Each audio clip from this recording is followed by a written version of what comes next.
Je voudrais du soleil vert, des dentelles et des théières, des photos de bord de mer, dans mon jardin d'hiver.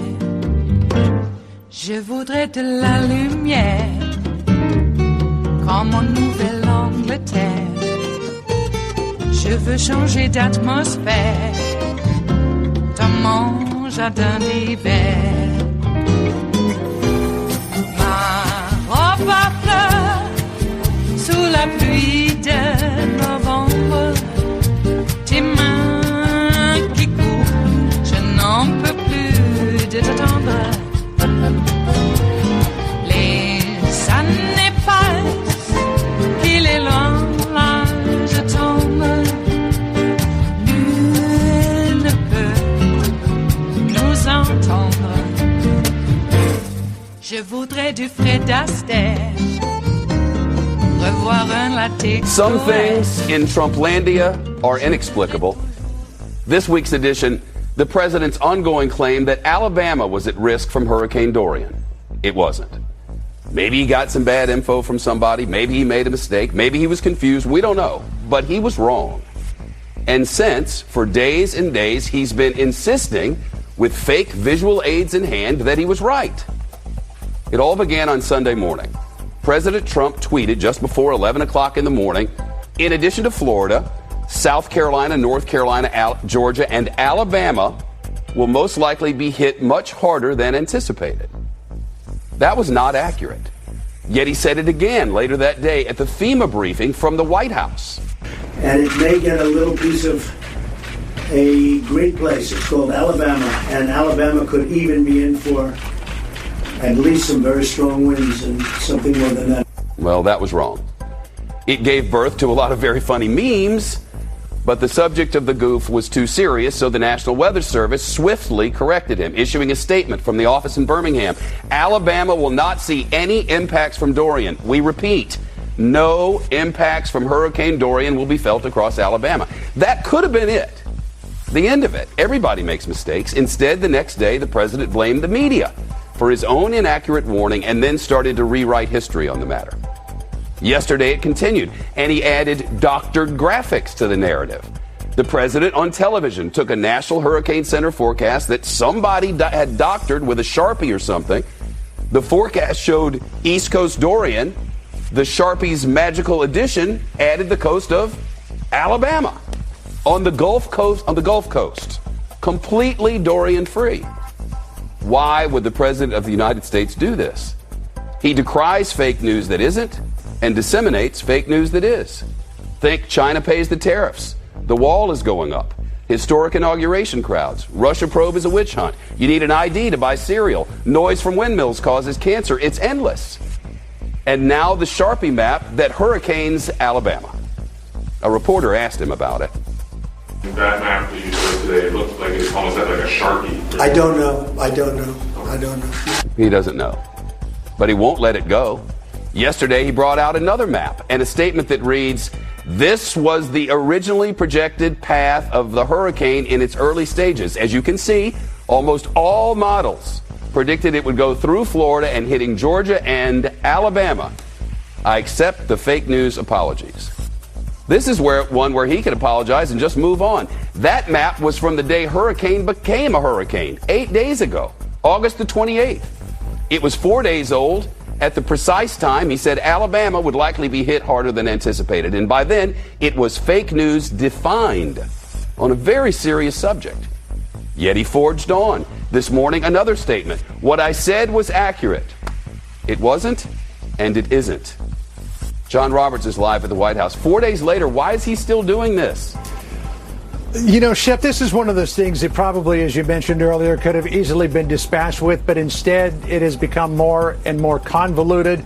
You showed a graphic there from August the 28th. Let's go to actually the day that the president issued the tweet. Here's the 8 a.m. advisory, the forecast track from the National Hurricane Center on Sunday, September 1st. And you can see Hurricane Dorian forecast to stay well offshore. Let's even go back 3 hours earlier than that.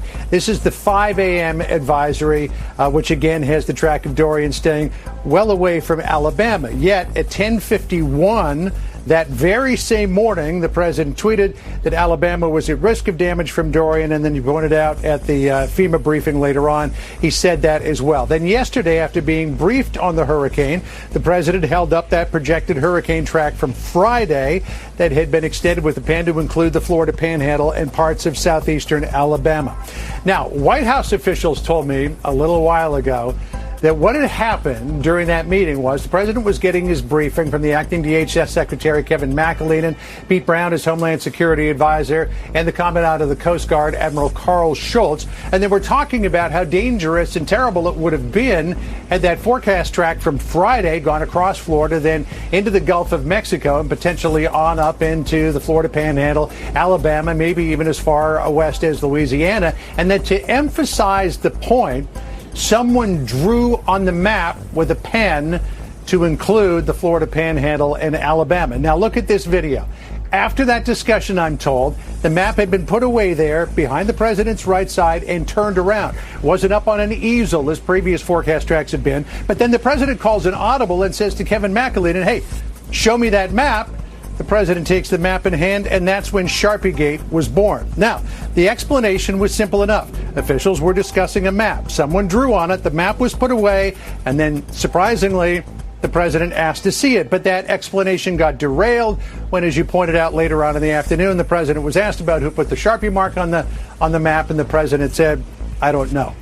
Now, White House officials told me that the dangers from that Friday forecast had really been impressed upon the president when he got to Camp David, and that maybe he still had that in his mind on Sunday when he tweeted, despite the fact that every forecast track should show Dorian staying well away from Alabama, that Alabama might be in danger.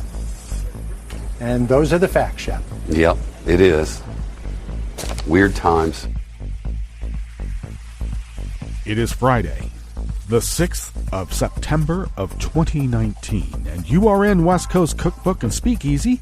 I am your chef de cuisine, Justice Putnam, and our daily special is Blue Moon Spirits Fridays. We are all Nighthawks in the Diner of Life. Well, we have made it to Friday, which means the weekend is ahead of us. And really, I mean, let's be clear to ourselves. Weekends have really changed into something foreboding ever since that infamous day 3 years ago in January. They've been filled up, whereas before, one could look to the weekend as a bit of respite. Well, we've made it to Friday, so we need to gird our loins for the weekends, and that's why the French 77 is available for your imbibing pleasure. Do take care, of course, though it be the most balanced cocktail in the history of cocktails. It is also a very potent one. Never drink alone because you might be helping each other up. You need someone there to do that. And if you're drinking alone, you might just, let's just say the French 77 is to be, consumed with friends, imbibed pleasurably.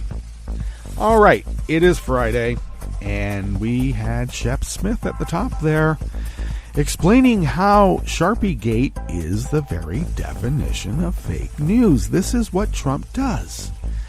He decries any criticism of him as fake news, while all the while disseminating fake news. Well, I would put it out there that that's what grifters and con men do, and that's what he has been his whole life. I don't get it. I mean, this guy was a rich boy, and he has to devolve into crime. I thought that by being born rich, that you had some sort of, I don't know, your finger was on the mysteries of the universe. You were blessed beyond compare because you were born that way. Well, that's what they'd like you to believe, because generally, the accumulation of money has nothing to do with virtue, has nothing to do with well, it does have something to do with character, but we'll get into that in just a moment. It doesn't really have anything to do with good character. It doesn't have anything to do with having I don't know, some sort of benign mystery of the universe placing you there? I don't know. Luck? Is that what it is? It is just chaos. But to justify that position, Trump has surrounded himself with a lie. The lie of personhood, as Heraclitus would probably put out. What is a thing? It is predicated upon a lie. All right. Well, he is a liar to his core, and he knows no other way to live. He cannot admit a mistake. I thought this was done. He wants to take us back to a time that he considers to be a greater America? You mean like his behavior? You know what? Even then, that kind of behavior would not be countenanced. The abject, absolute lying, well, maybe not here in America. It worked in other places. Well, it almost worked here. We've had our little petty tyrants rise up as, with the mantle of populism involved in it too. As if Trump was ever a populist. Puts on a baseball cap, and that's supposed to make him a populist. The guy never wore a baseball cap in his life. Can you imagine the arguments it took to finally get that guy to put something on that, whatever it is that he calls hair? But he did. Got into a truck. I got myself a big Tonka toy truck. Oh, yeah, I'm like an everyman. And apparently people lapped it up because I guess they fantasize that if they work hard enough, they could be where he is. In his dictator chic interior design monstrosity of a building. Penthouse. He's not even in the penthouse. All right. Well, we got ourselves into this mess, and I know we could find all sorts of excuses to say, well, it's not, well, we didn't really, but we did. Somehow we got into this mess, and I can probably cite, instances where if we had, maybe put our foot down, we could have staved it off at least a little bit longer. And I'm looking at you, Federalist Society, back in the day, getting away with packing the courts. And I'm looking at you, ALEC, American Legislative Exchange Council. You got Federalist judges that push the idea of term limits. Yeah, they were involved in term limits for politicians. And then you get a bunch of politicians that don't know anything about legislating. And about the time that they do, they get termed out. So what do you do in the interim? Well, ALEC will get you legislation in a box. You don't need to know anything about government. ALEC does it for you. Check off this box here and this box there. It's all laid out. Present the bill, put your name on it. You're good to go. Why didn't we put our foot down on that?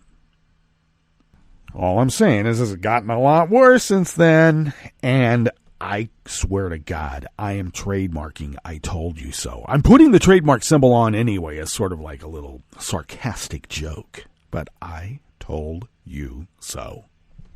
And I don't mean me. I mean, the royal I. A lot of us. Okay, God. That's the problem with being, an enlightened despot, albeit a temporarily embarrassed one. Because when you're a true poet, philosopher, king, you have enough self-awareness to know that you're the last person that should be running the world. If only these lesser individuals had the same amount of self-awareness. Damn. Okay, what's on the rest of the menu? I'm just trying to put it out there that narcissism isn't relegated to a particular, I don't know. I like that. A particular I don't know.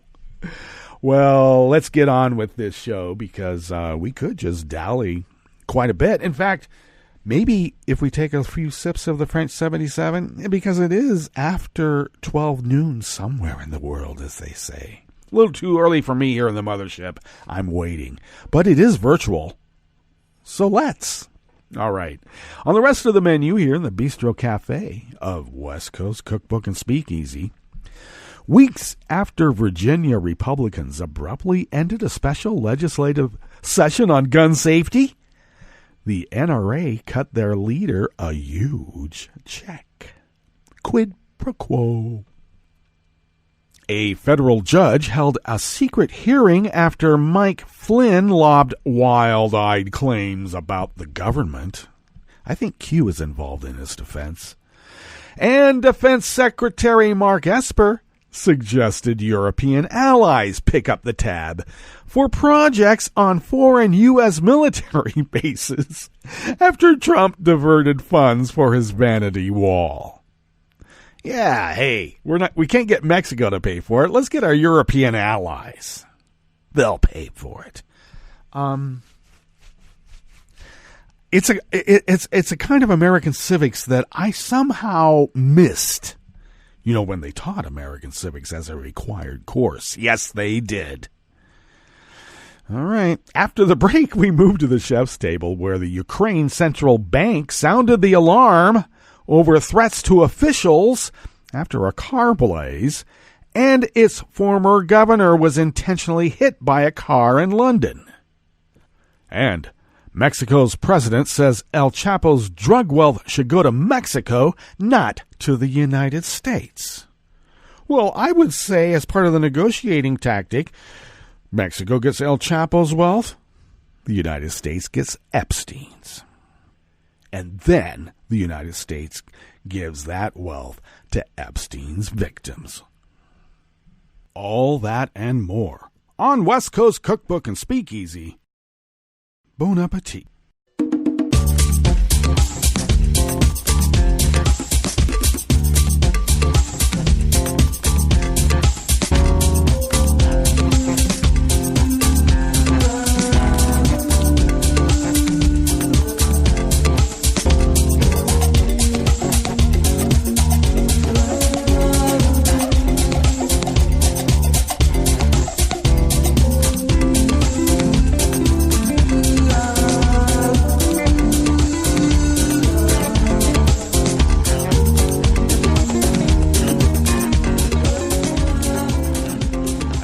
Bottom of our homepage at netrootsradio.com. To the rightish of the page is the chat room link, monitored by Kelly Lincoln. Thank you, Kelly.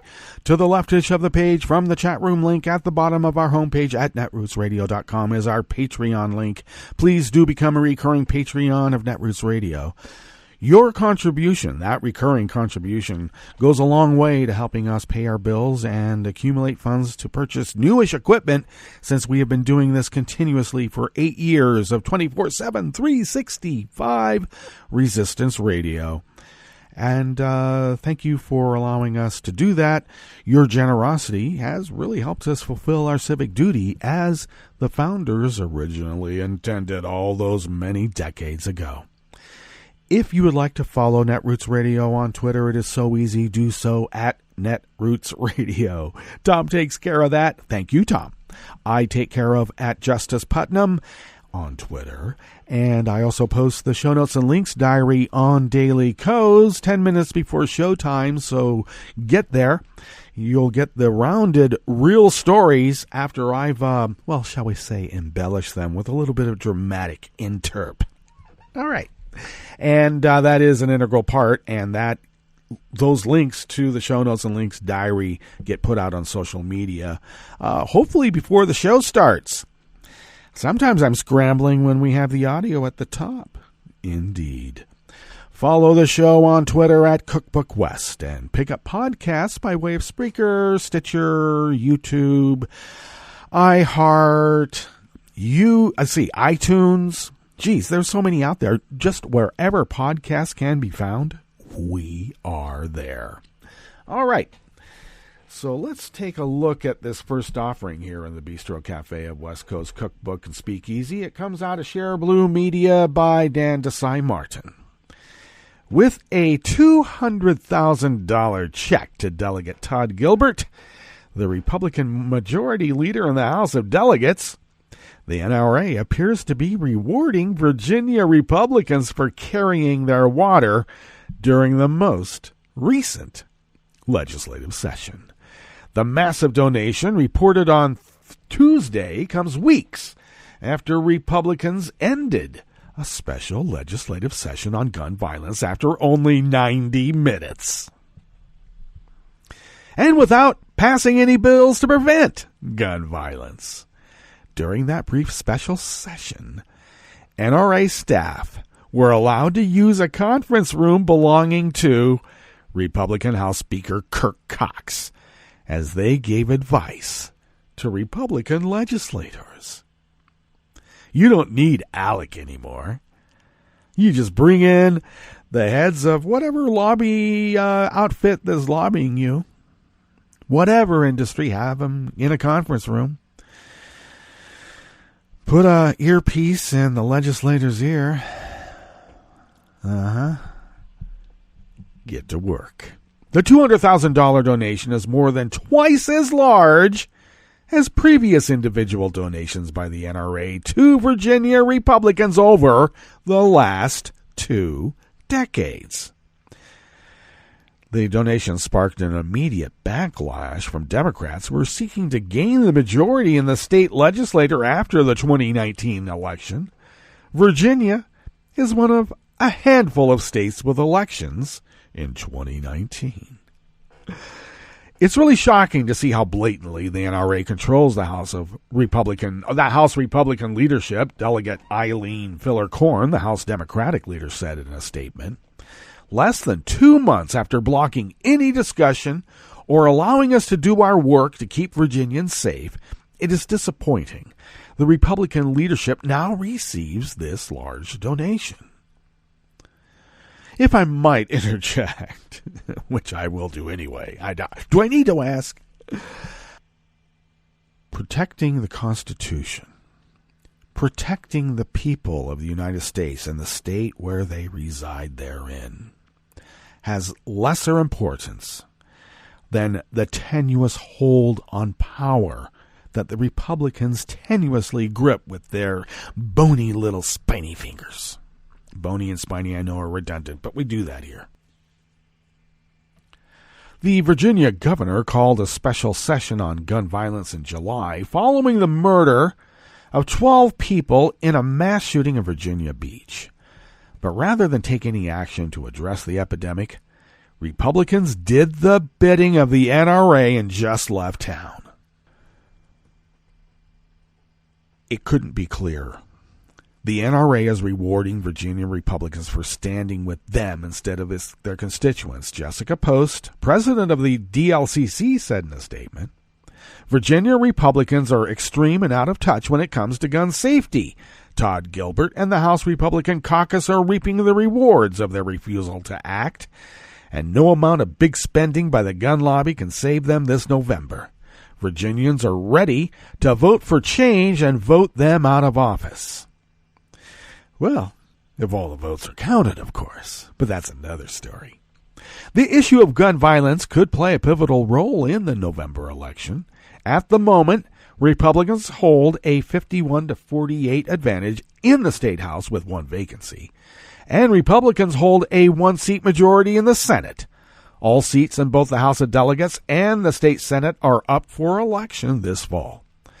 An overwhelming majority of Americans support common-sense gun safety measures such as universal background checks for gun sales, but rather than passing any kind of legislation to keep Virginians safe, Republicans abdicated their responsibility, and as I state, it is for the tenuous hold on power is much more important than the mandate that put them there. The NRA bundled 200,000 thank you notes to show their appreciation.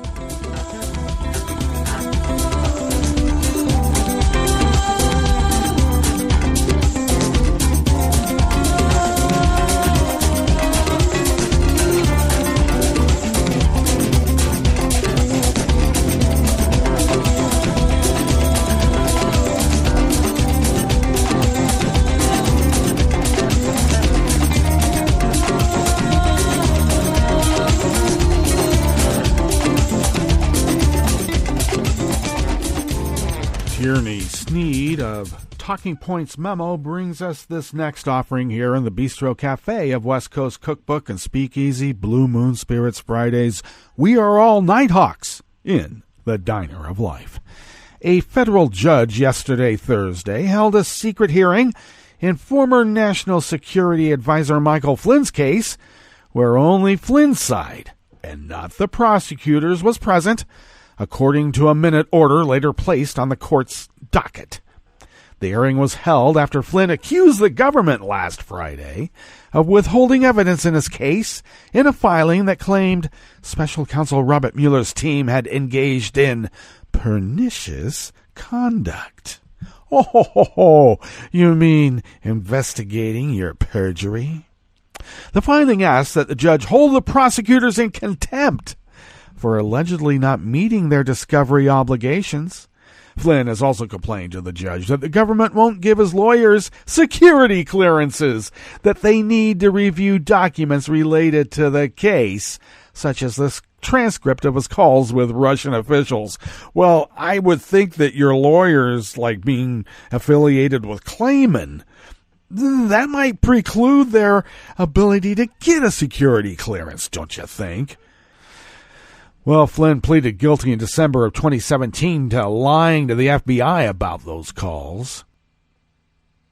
And according to the minute order on Thursday yesterday, U.S. District Judge Emmett Sullivan told Flynn's lawyers that he would first deal with the broader request that the government produce more evidence before turning to the security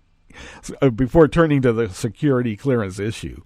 The order suggests that the hearing was specifically called in response to the security clearance request. Now, the dispute is the latest sign that Flynn is taking a more antagonistic approach to the Justice Department after cooperating with prosecutors for more than a year and a half.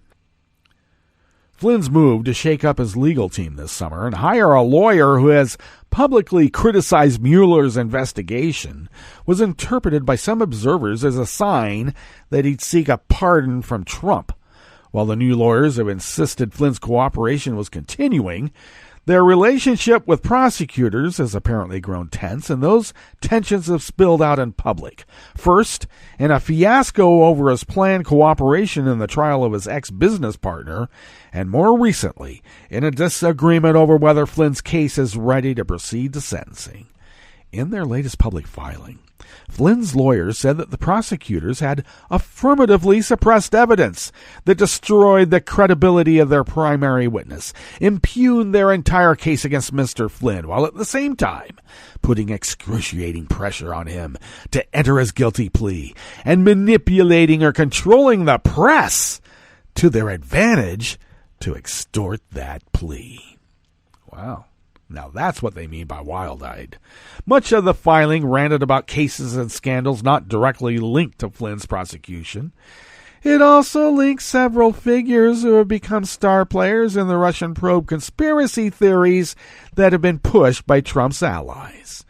The deep state and Q never give up now, do they? The crux of Flynn's claims about improperly withheld evidence came down to an anti-Trump text sent between two FBI officials later involved in the Russia probe. Yes, you have to have absolute fealty to Trump to be able to investigate him now, don't you? Flynn said prosecutors' failure to turn over the text to Flynn was perhaps the government's most stunning suppression of evidence. A Mueller prosecutor apparently sent Flynn's lawyers a link to the text when they were made public last year, according to the filing. Flynn also said Friday that he'd be filing under seal any accompanying motion that further discussed the evidence allegedly withheld.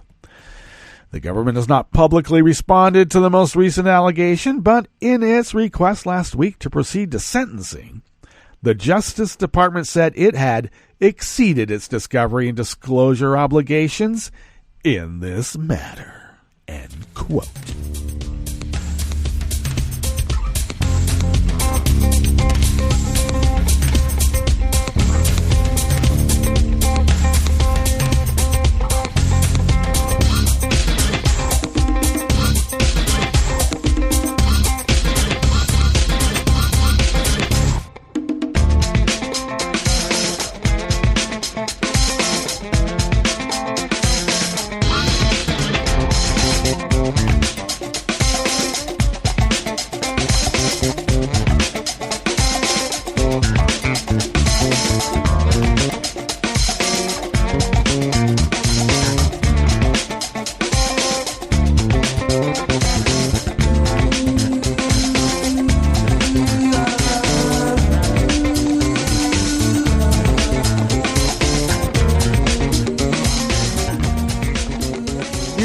Ali of Reuters brings us this final offering here in the Bistro Cafe of West Coast Cookbook and Speakeasy. U.S. Defense Secretary Mark Esper said that European nations should consider funding projects in their countries after the Pentagon diverted money to pay for Trump's vanity border wall in Mexico. The Pentagon said on Wednesday it would pull funding from 127 Defense Department projects abroad and at home, including schools and daycare centers for military families, as it diverts $3.6 billion to pay for Donald Trump's vanity wall along the U.S. border. Of course, vanity in this context with this reportage is in this reporter's opinion, of course, but everyone knows it's true. Trump has made immigration a signature issue of his presidency. He declared a national emergency over the issue earlier this year in an effort to redirect funding from Congress to build a wall along the U.S. southern border, which he originally said would be paid for by Mexico. And in this reporter's opinion, he's going to shake down our European allies instead. The message that I've been carrying since I was acting secretary to today has been about the increase in burden sharing.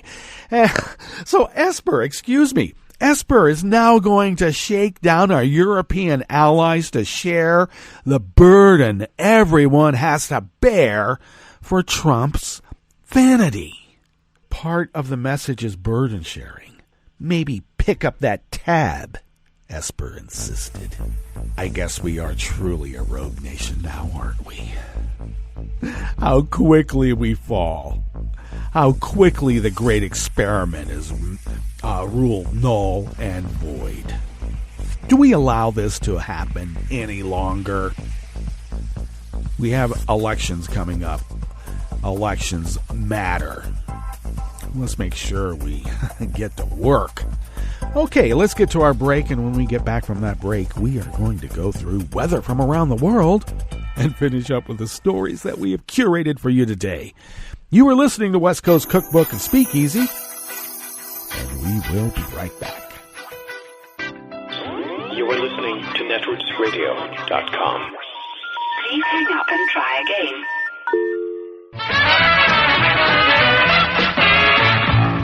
From a point at sea to the circles of your mind, a new force is at work for planetary transformation. New radio for a new Earth.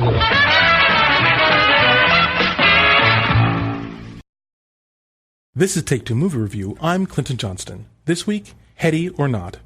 Back in November 2016, directors Matt Bettinelli-Olpin and Tyler Gillette had a film to pitch. Quite by coincidence, they found themselves pitching it in Trump's America, like the day of Trump's America. In this new crap show of a political reality, some in the industry were looking for ways to uplift audiences while also quietly saying, hey, this is kind of wrong. And thus the pitched movie began to change into its final form. Ready or Not is, in essence, a slasher film, where instead of a bunch of kids and one killer, there's Samara Weaving playing the final girl new bride, Grace, and a crew of killers played by Mark O'Brien, Adam Brody, Henry Czerny, Andy McDowell, and a whole bunch of other great people. They are Grace's uber-rich in-laws hunting down their lower-class new daughter-in-law. I wonder if the final pitch for this film was the Texas Chainsaw Massacre meets Clue, meets Get Out, meets that short story we used to read in middle school. It's a quote-unquote dark comedy, and everybody on their press junkets is talking about the film's subversive political message. Weaving herself said it was fun seeing the 1%, quote, taken down a notch. And I say, you call that taking them down a notch? Because I call Ready or Not maybe giving them a paper cut, maybe inviting them to a tickle fight.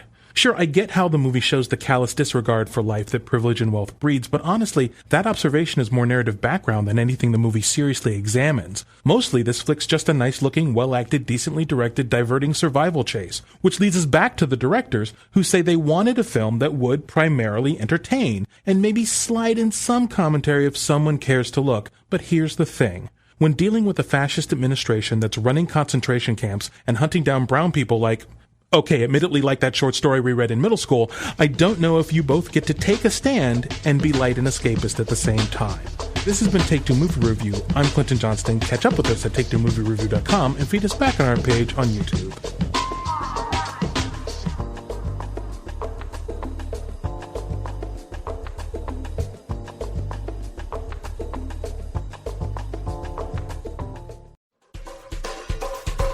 This is Scientific American's 60-Second Science. I'm Suzanne Bard.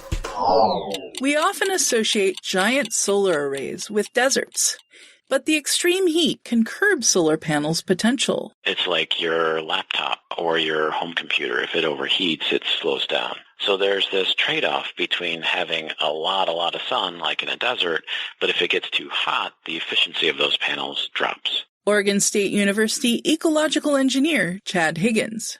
His team is interested in where photovoltaic panels should be located in order to maximize energy production. In addition to moderate temperatures and sunlight, they found that conditions for the most efficiency include low relative humidity and gentle winds that enhance transfer of heat from the panels. By analyzing satellite data for these 4 factors, they created a map of potential solar panel productivity for different land types around the globe.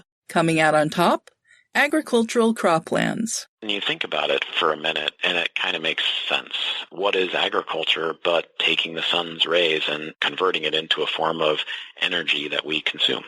So there's this sweet spot where you get a lot of sun, but it's a temperate temperature, and that is where you get the maximum productivity. And that's also where plants thrive. Other factors also favor cropland solar. Agricultural lands tend to be closer to population centers where there is a market for electricity rather than way off in the desert. Agricultural lands tend to be flat. They tend to be already disturbed, so you don't have as many ecological conservation worries. Higgins' team thinks that agriculture and solar can complement each other, paving the way to a more sustainable energy future. The researchers estimate that installing photovoltaic panels on just 1% of croplands worldwide would be enough to meet all of humanity's global electricity needs. The study is in the journal Scientific Reports. Higgins hopes the research will inspire collaborations between solar companies and farmers to feed the world and power it too, a prospect that should brighten anyone's day. Thanks for listening. For Scientific American's 60-Second Science, I'm Suzanne Bard.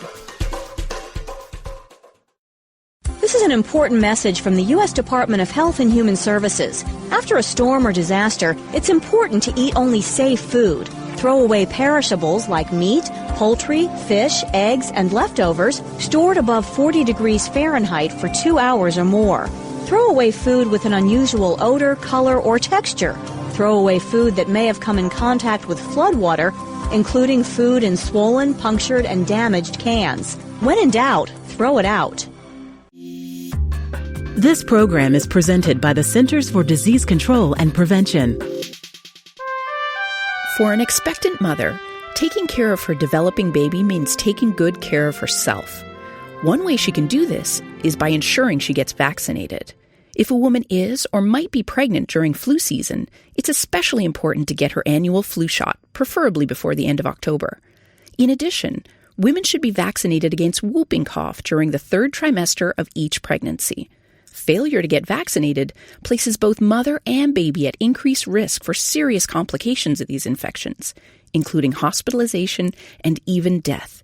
If you're pregnant or planning to get pregnant, ask your healthcare provider when you should get your vaccines. Thank you for joining us on A Minute of Health with CDC. For the most accurate health information, visit cdc.gov or call 1-800-CDC-INFO. This program is presented by the Centers for Disease Control and Prevention.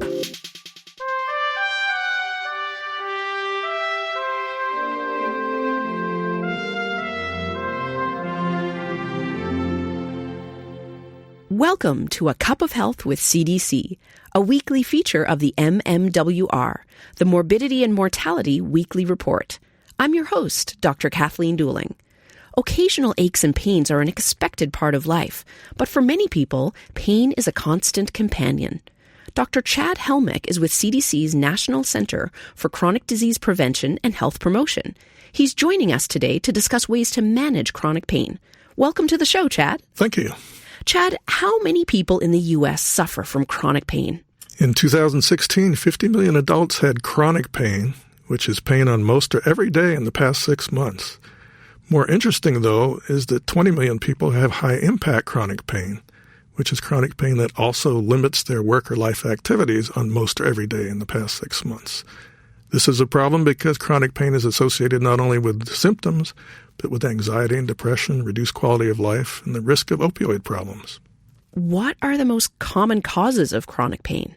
The most common causes generally relate to bones and joints, like low back pain and arthritis, but there are many other causes: headaches, sickle cell disease, fibromyalgia, surgery and injuries, and many, many others. Is chronic pain more common in any particular group of people? Yes, it occurs at all ages, but it's more common in older middle-aged adults and in the oldest 85 and older. It's also more common in women, poor people, and those who live in rural areas. How is chronic pain treated? Well, the first thing to do is to get a diagnosis, which can help guide treatment. But the thinking about chronic pain now is that it becomes a chronic disease by itself, regardless of the cause, and that can cause significant problems. The real goal in management is to have a manageable level of pain, not to get rid of all pain. There's several steps that can be taken, and these are sometimes difficult to do because of barriers to access.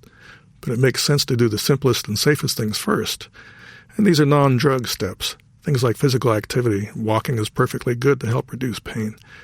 Also, self-management education can give you some confidence in managing chronic pain when you're on your own. There's also physical therapy, occupational therapy, psychological therapy, better sleep, which usually means less alcohol, and seeing a chiropractor or getting biofeedback and massage. If that's not enough, non-opioid drugs like Tylenol or Motrin and Advil or naproxen relief can help.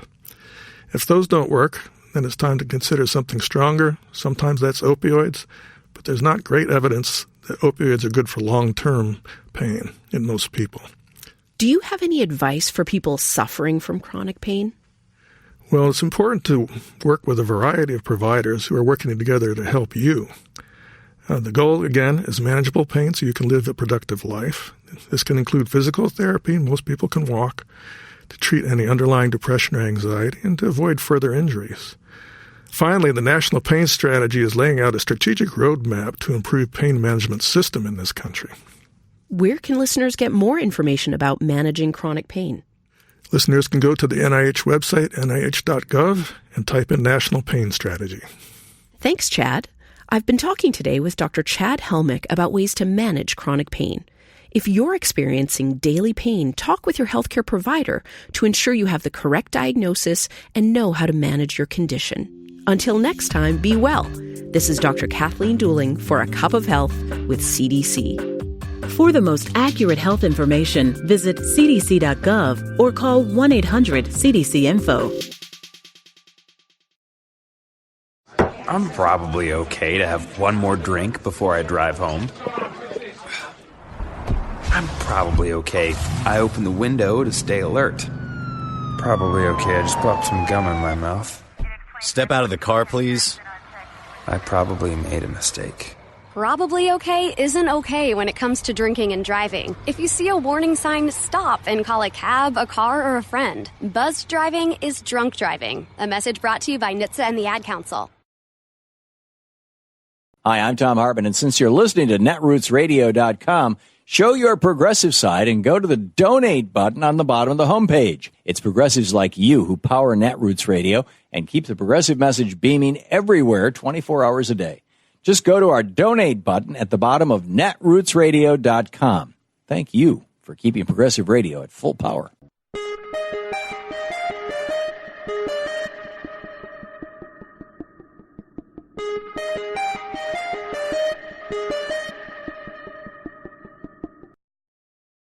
The 13th Amendment, ratified in 1865, that abolished slavery and involuntary servitude, has one enormous exception.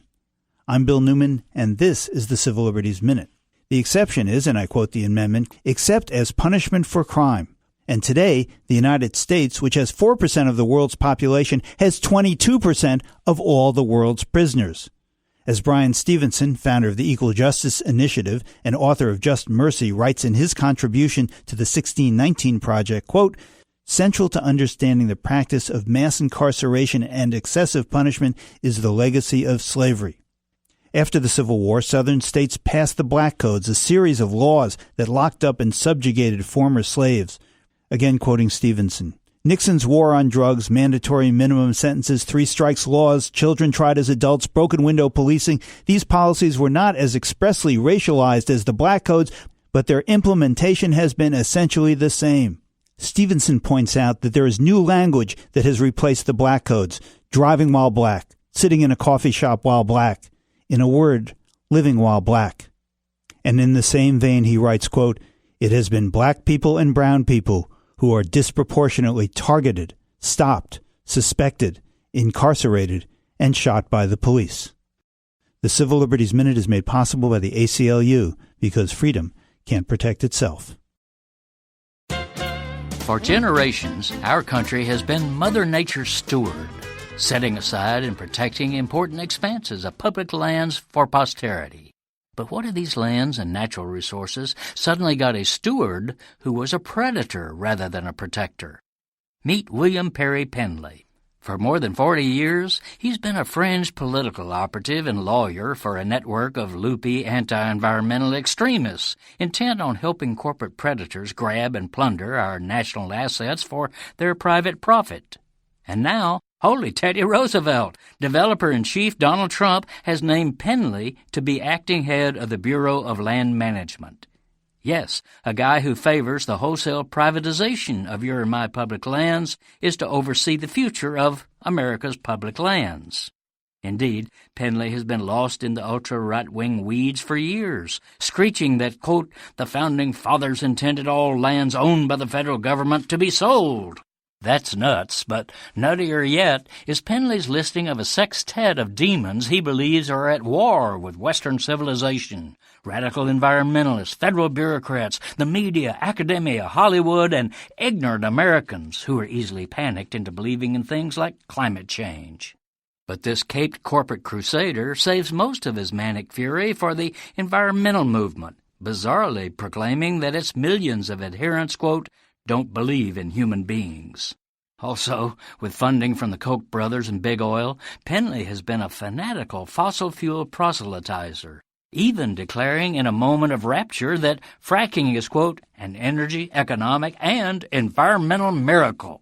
This is Jim Hightower saying, don't just keep an eye on this corporate extremist, don't even blink. For updates, contact Public Employees for Environmental Responsibility at peer.org.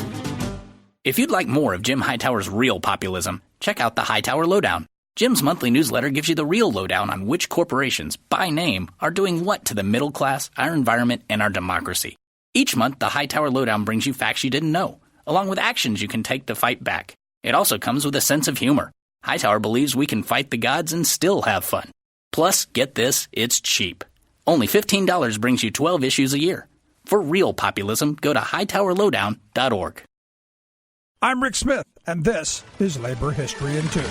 On this day in labor history, the year was 1941. The Packing House Workers Organizing Committee, part of the CIO, and Armour & Company signed a master contract. This was the first such contract in the meatpacking industry. Within 2 years, 3 other major meatpackers also signed agreements with the union. By 1943, the United Packing House Workers of America represented over 60% of the country's packing house workers. 2 earlier efforts to unionize meatpackers had not been successful. The Amalgamated Meat Cutters and Butcher Workmen of North America was the first national organization dedicated to the unionization of the meat industry. Between 1900 and 1904, this union focused primarily on organizing skilled butchers. A 1904 strike proved disastrous. The meatpacking companies used African Americans and immigrant workers as strike breakers. Black workers had been barred from participation and leadership in the union. The second wave of unionization occurred when the U.S. entered World War I, and Southern African Americans began to migrate to Chicago. The Chicago Federation of Labor began another organizing campaign in the stockyards. Many black workers were hesitant to support what they saw as the white man's union. During the 1921 strike, management again tried to thwart workers' solidarity along the lines of race. The strike failed.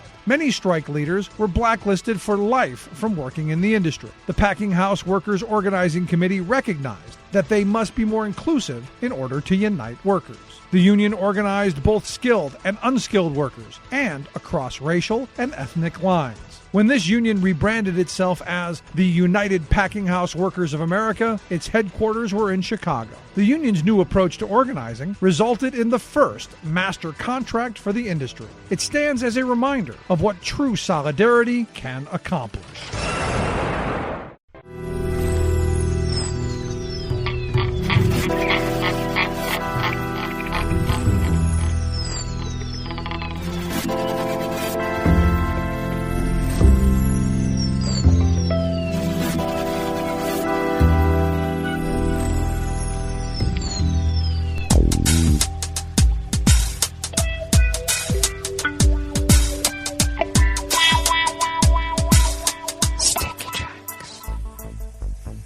Thank you for accompanying us here to the Chef's Table at West Coast Cookbook and Speakeasy, Blue Moon Spirits Fridays.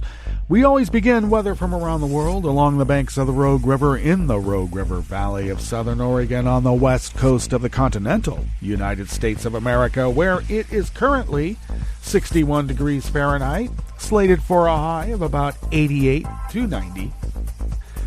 And the Weather Underground informs us that that will be cooler than it was yesterday. We had quite a bit of thunderstorm activity yesterday with copious amounts of water, which is good. There is a fire in Northern California around Red Bluff. I hope we don't get the smoke from that.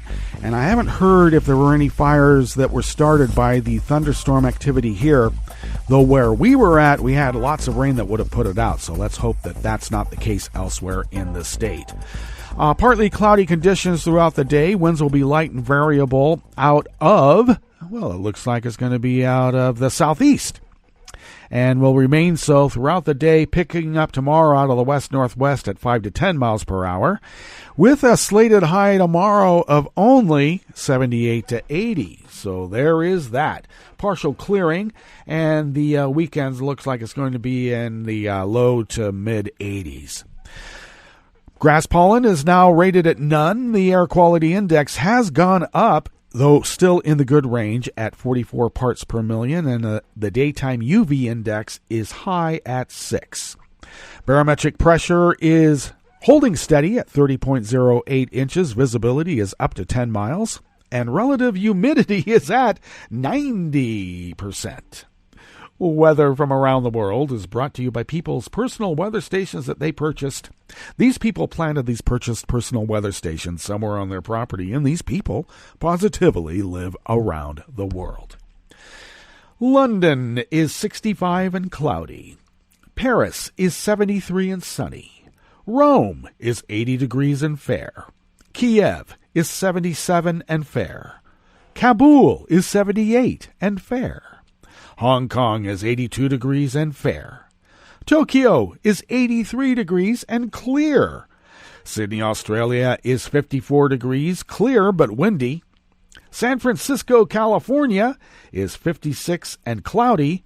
And New York, New York is 68 degrees and cloudy. And it looks like you have a storm watch coming your way. So take care, batten down the hatches, and have a great weekend, New York. And that is weather from around the world, brought to you by people's personal weather stations that they purchased. These people planted these purchased personal weather stations somewhere on their property. And these people positively live around the world.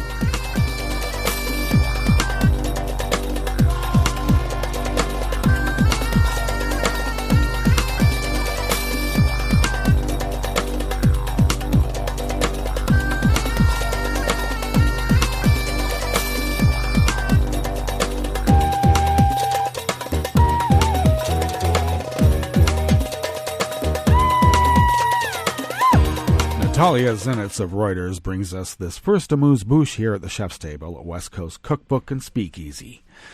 Ukraine Central Bank said the torching of a vehicle owned by the family of its former governor, Valeria Gontareva, was evidence of psychological and physical pressure being exerted on her days after Gontareva herself was hit by a car in London. In a statement yesterday, Thursday, the National Bank of the Ukraine, NBU, called for authorities to promptly investigate both incidents and prosecute those responsible. Recent incidents involving Valeria Gontareva and her family in London and Kiev may indicate that the former NBU governor has become the target of psychological and physical pressure pursuing a certain goal, the central bank said. It called on the authorities to safeguard the life and health of Gontareva and current central bank staff as guaranteed in Ukraine's constitution. The central bank said it saw a real threat to the personal safety of those NBU officials who have implemented and continue to implement financial sector reforms, and that it believed the incidents were aimed at disrupting its work. It did not say who it suspected was behind the incidents, but I would say there's a certain mobbed up country, a nation of mobsters that we call oligarchs that have been meddling in the Ukraine for some time now, and I don't mean just the United States. You know who. Dancing Vlad.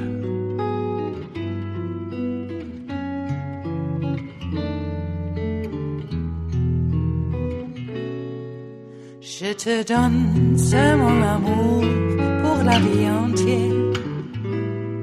La promesse de me trouver à tes genoux. Aussitôt que tu m'appelles, rester toujours fidèle. C'est tout, c'est tout. Je te donne tous mes printemps, mes étés de mer. Mes automnes, quand les feuilles tombent partout. Si ce n'est pas une bonne affaire, je te donne tous mes hivers, c'est tout.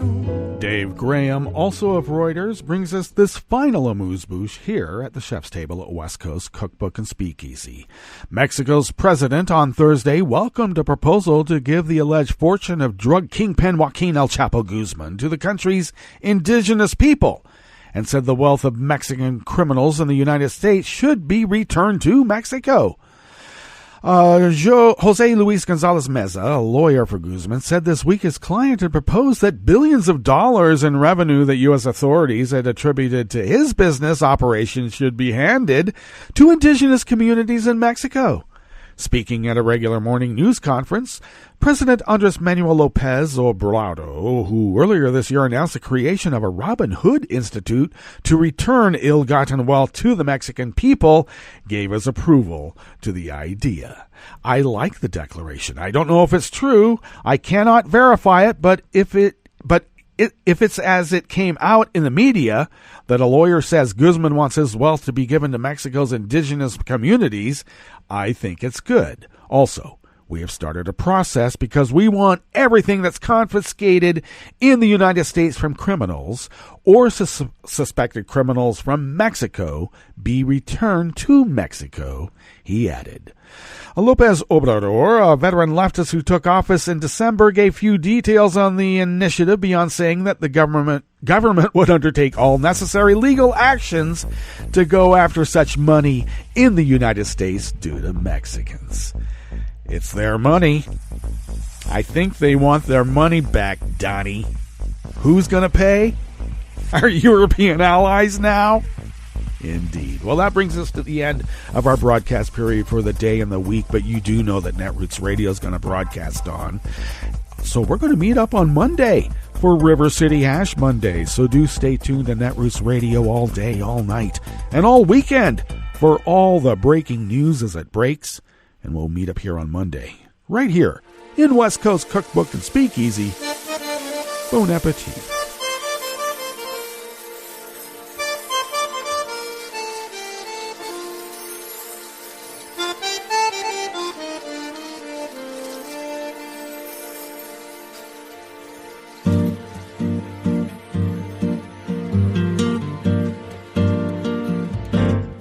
Je voudrais du soleil vert, des dentelles et des théières, des photos de bord de mer, dans mon jardin d'hiver. Je voudrais de la lumière, comme en Nouvelle-Angleterre. Je veux changer d'atmosphère, dans mon jardin d'hiver.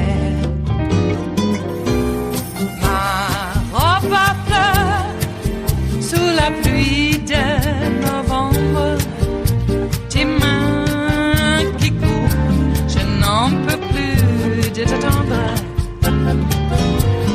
Les années passent, qu'il est loin, là je tombe.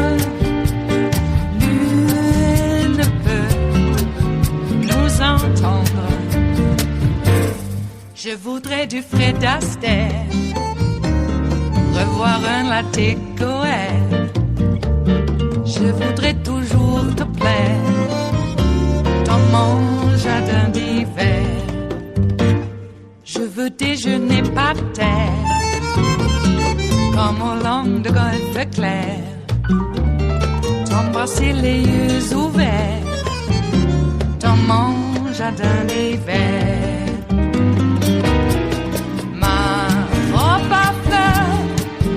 Sous la pluie de novembre, tes mains qui courent, je n'en peux plus de t'attendre. Les années passent, il est loin, là je tombe. Nul ne peut nous entendre. Ba-da-da-dum-di-da-dum. Ba-da-da-dum-di-da-dum. Ba-da-da-dum-di-da-dum. Dans mon jardin d'hiver. Ba-da-da-dum-di-da-dum. Ba-da-da-dum-di-da-dum. Ba-da-da-dum-di-da-dum. Dans mon jardin d'hiver. Dans mon jardin d'hiver. Dans mon jardin d'hiver.